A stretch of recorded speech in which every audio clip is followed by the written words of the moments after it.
Hello, ladies and gentlemen, and welcome back to Inside Movies Galore. I am your host, David Streggy, and today I have a review for you of a film from 1980. This film is a first for a couple of people. It was directed by Armand Mastroianni. This was his first debut a film, and it was a slasher film into the realm of horror. And this was also the first film that you see that has the appearance of Tom Hanks in a role as Elliot, which is later on in the film. So the film begins with a scene where we see a young woman who is making out with a man in a car, and suddenly she hears a noise. He goes out and investigates, and he disappears. And so she gets out of the car and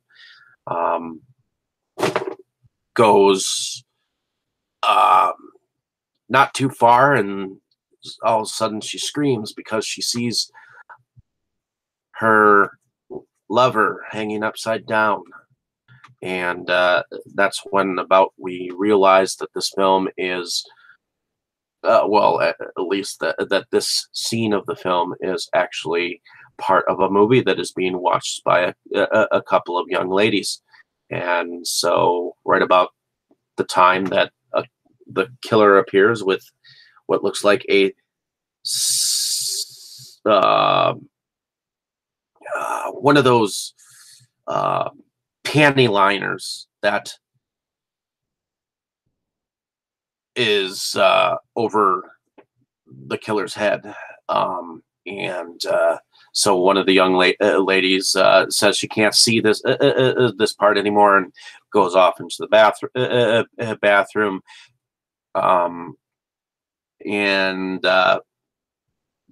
You get the sense or the feeling that someone has come into the bathroom and at least been in the bathroom with her, and she realizes this. So she is very nervous when she goes back and sits down with her friend. Well, we see someone sit down behind her, and her friend continue to watch this horror film, and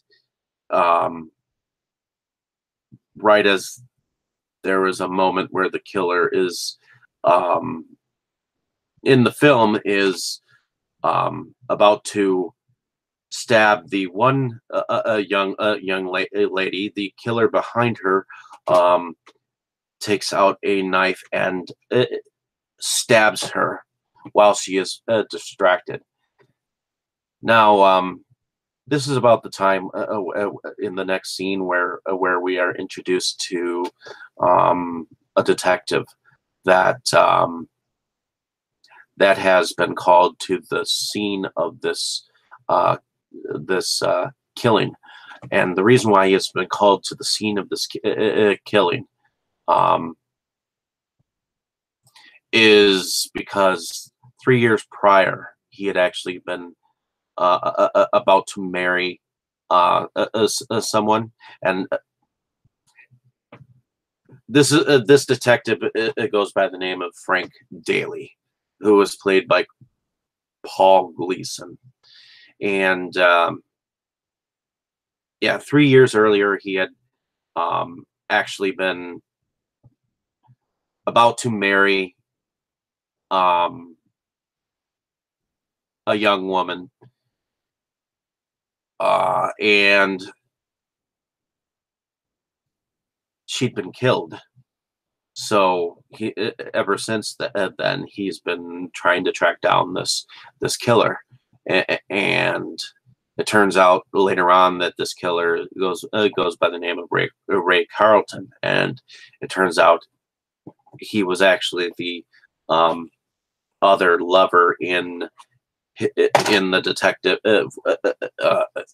detective's fiance's life. but because she ended up trying to marry someone else, this killer goes after women who are about to get married, or women that are cheating with other people. So it's like the killer has a vengeance against people about to get married because because he'd been just that jolted, just that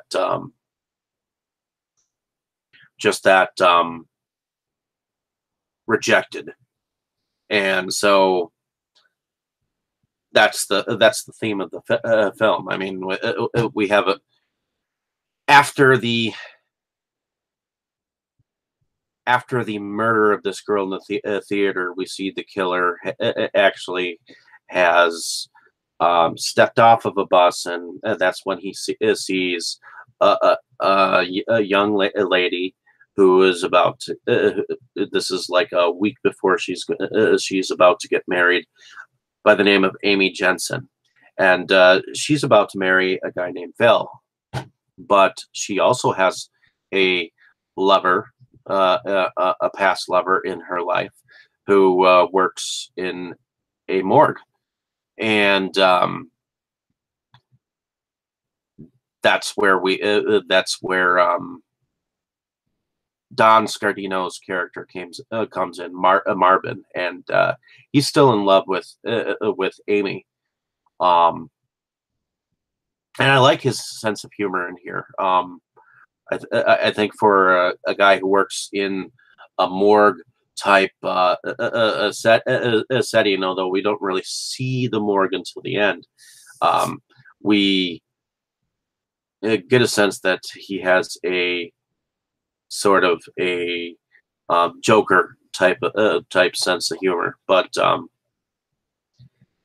she is obviously having second thoughts about her marriage. So when Marvin keeps popping up, he keeps reminding her of the past feelings that she's had for him.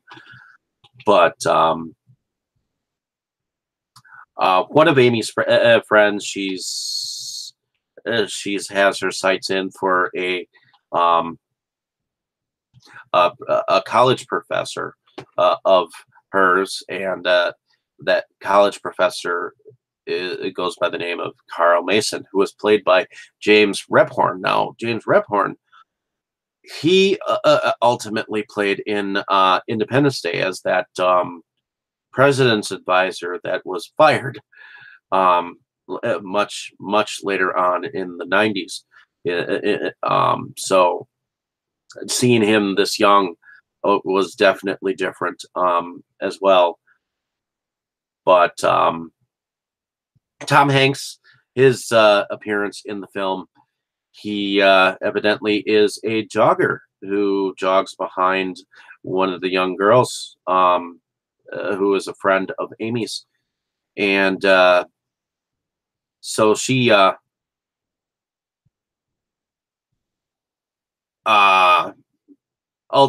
she ultimately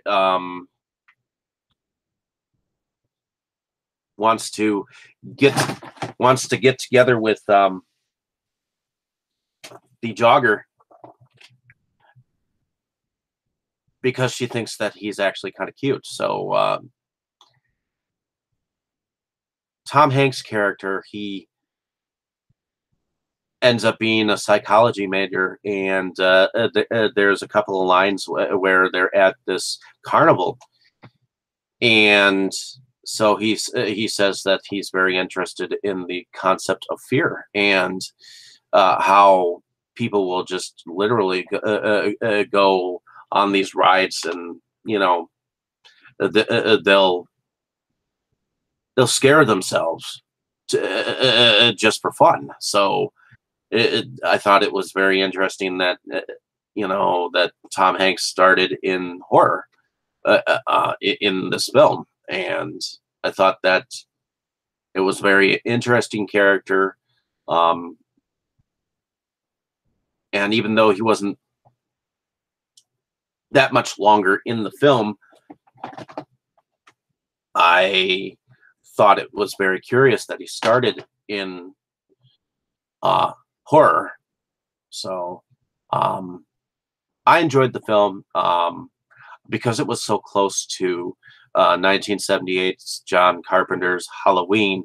It definitely had some Michael Myers kind of vibe. Like there's a moment where he's standing outside the window of uh, Amy Jensen's, and she's in the presence of Marvin, Don Scardino's character, and he's just standing out there looking at her. So that's something that I remember that Michael Myers character did for Curtis's character, where he just stood outside the window. It's just this guy wasn't wearing a mask. So I mean, for most of the film, you only saw like the character's eyes and some of his profile.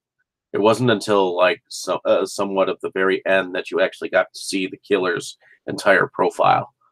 And so I thought that this definitely had that 80s vibe. It definitely had that, slasher sense, and it had that feeling of creepiness. So I enjoyed the film. I thought it was very unique. I mean, there was a moment where you could hear some elevator music, which I think could have been better. I wish that some more synth was used in some areas, but yeah, I definitely liked its tone. So in any case, hopefully you enjoyed this review. I enjoyed describing it for you. Um, hopefully you like and subscribe to my channel. And if you like this kind of film, then definitely check it out. The reason why I wanted to go back and review this film is because I just recently discussed Splash, which had Tom Hanks in as a main character, and this was his actual first appearance, and I wanted to talk about it. So, in any case, hopefully you get a chance to watch the film. I would definitely recommend it for at least a one-time watch, and hopefully you liked it as much as I did. In any case, maybe it's just a little bit more nostalgic because of that 80s, atmosphere. In any case, like and subscribe. Definitely check out some more reviews, and I have an interview coming up, so I'll catch y'all later. Have a good afternoon, morning, or evening as you are enjoying it. So, in any case,